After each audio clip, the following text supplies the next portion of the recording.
We have to have evidence for every proposition we put forward, and it requires deliberation. It requires, of course, some urgency to get to the truth, but we're committed to that. But the principle of Nuremberg, the United States and Russia, as well as the other victorious powers, established a principle in Nuremberg that was very eloquently put in, that crimes are committed by men, not abstract entities.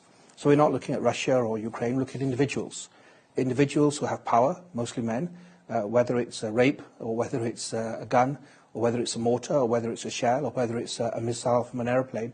There are obligations. People cannot, under the laws of war, do what they want with impunity. How is it possible to go from just holding a private or a sergeant responsible versus this is systemic? They were told to do this, and it goes up the ladder, and you hold colonels, generals, commanders, President Putin responsible. How does that work? The important thing is, I think it's nobody is above the law, nobody's beneath it. But whether you're a private or a captain or a colonel or a general or a civilian superior, the basic principles apply to you.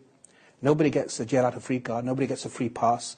Every individual must act with responsibility in their conduct, and there is this personal accountability. It's not a defence. Nuremberg established it.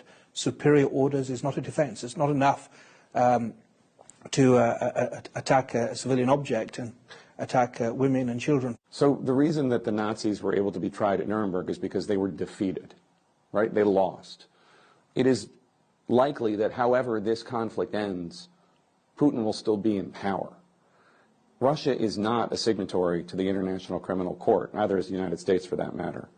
So how can we guarantee that there will be some sort of justice given the fact that Russia is not on board with the ICC, and it's likely that the Kremlin and all its leaders will still be standing when this conflict's over? We can't be naive about things.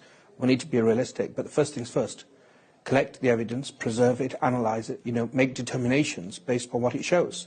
And those determinations can be checked by judges.